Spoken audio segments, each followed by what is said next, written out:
speaking today with Libby Eiholzer, who is on the Cooperative Extension Northwest Dairy Team in Western New York State. Libby grew up on a Central New York dairy farm, went to Cornell, got her degree, and then spent 2 years in Guatemala for the Peace Corps, so kind of an interesting background. She specializes these days in HR, employee and worker training and HR issues for dairy farmers. And she provided an article for us that we posted last month, and we'll reference that again. We thought she made some really excellent points in that piece, and we're happy to talk with her today. Libby, welcome to DairyBusiness.com. Thanks so much, Joel.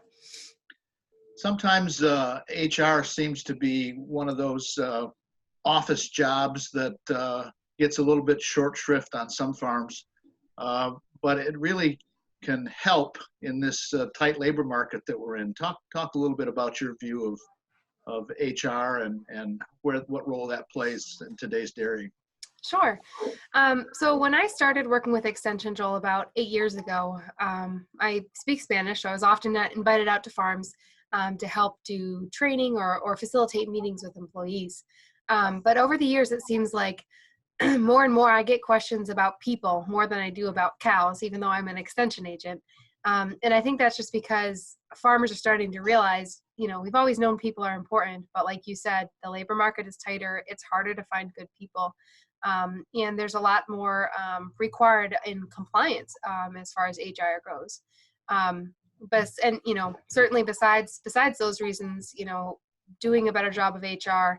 I've worked with a lot of farms that have found great success, have had found ways to make their employees longer term, more engaged, and just kind of create a more positive workplace culture, which benefits everyone on the farm.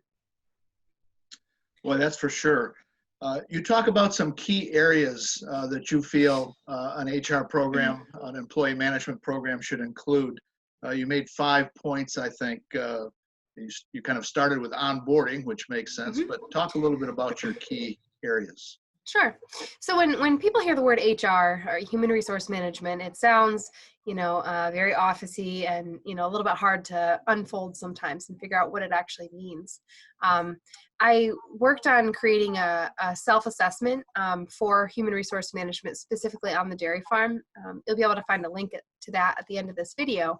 But that basically helps farmers go through and decide, figure out what exactly is HR. I've got, I think, about 20 different things listed out that are different pieces and parts of HR.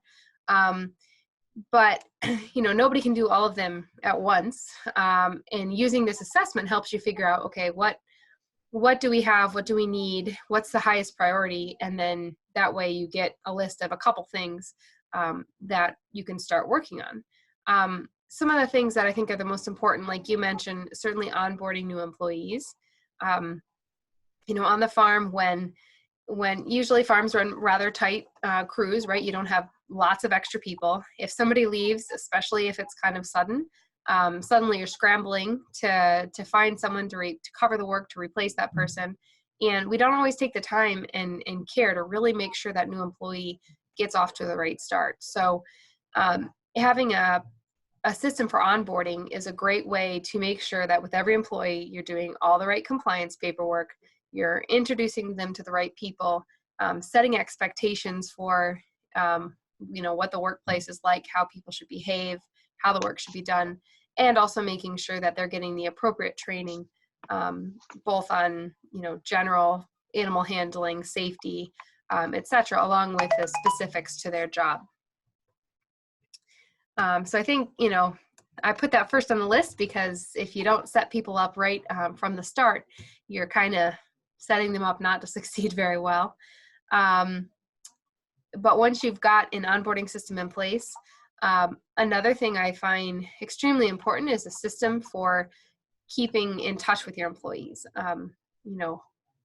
We talk about communication a lot, but it really is just so important to make sure that employees know they can come to their supervisor or manager, know that they're that you want to hear from them, know that you want updates and feedback.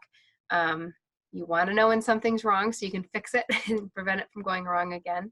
But just making that really clear that people can come to, but then also you have when, if they can't text you or call you, places where you're like a whiteboard, you're leaving notes for each other, or whatever it may be to make sure that everyone's in communication.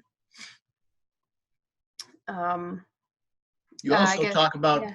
job descriptions and standard procedures for doing the various chores on the farm. Just mention that a bit. Sure. So, sometimes again, job descriptions and standard operating procedures, those are terms that have been around for a long time. And some farms have had them for years. Some farms haven't even ever put them together. But, I think when you look at organizing your workplace, organizing the work, job descriptions are super important to make sure that, as a manager, you've put thought into who's in charge of, who has what responsibility, and thinking about efficient ways to get the work done. Especially in New York State, since we just started January 1st with overtime pay after 60 hours, a lot of farms are thinking, how can we be efficient? How can we organize our workforce in the best way possible to get work done efficiently? So job descriptions are a great way to step back and look at your whole workplace and the work that's being done. But also that's a great thing to be able to hand your employee, even before they start work, maybe when you interview them, to say, here are, the main tasks involved in this job. That way expectations are clear from the beginning. Now, standard operating procedures, those are a lot more specific. So somebody might be feeding cows, that's their job. And in the job description, it lists 10 things they do on a daily basis. But then the standard operating procedure would be, for example, how to mix a load, or how to clean the mixer wagon, or something like that. And it would be listed out step by step.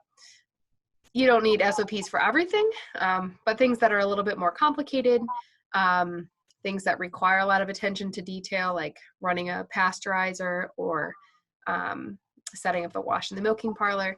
Those are things that are really good to have standard operating procedures for. And especially when you have multiple employees doing the same task, we want to make sure that everyone's doing it the same way. Sure. There's just so many moving parts on a farm, right? You need to keep track. And your fifth point that you made was talking about having an employee handbook. What's the value of that from your point of view? So, sometimes when I'm facilitating meetings on farms, an employee will have a question about, for example, vacation or something like that. And if the farm doesn't have a clear policy, it's really hard to answer those questions in a way that keeps things organized. For example, if you have a couple different managers or partners and they each have a slightly different idea of, what the policy is and how to follow through with it, it's going to be different for every employee. And then, people don't feel it's fair, or you may just have a hard time making it clear what the expectations are if you are treating people differently.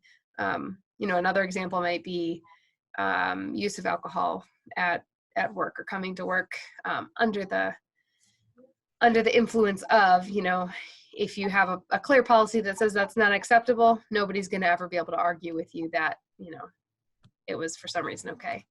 I think that handbooks can be a little bit tricky sometimes, because there's kind of two ways to do them. One way is just to have a bare bones sheet with a list of some of your policies. Some farms, will hire out an HR firm to create a handbook, and they end up with something that's 60 pages long.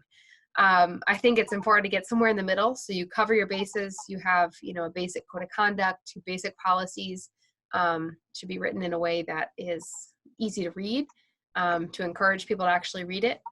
And, it just makes it easier to enforce workplace behavior. And again, set the expectations, clearly communicate with your employees what you expect of them.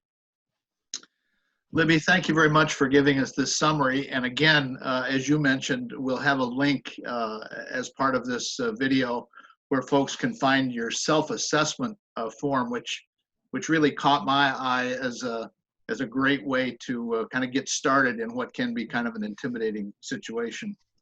So we appreciate that. We've been speaking today with Libby Eiholzer. She's with Cornell Cooperative Extension on the Northwest New York Dairy, Livestock, and Field Crops team. And she has a real specialty in human resource and employee relations. Libby, thank you for being with us. Thanks so much, Joel. Have a great day. Thank you. Mhm.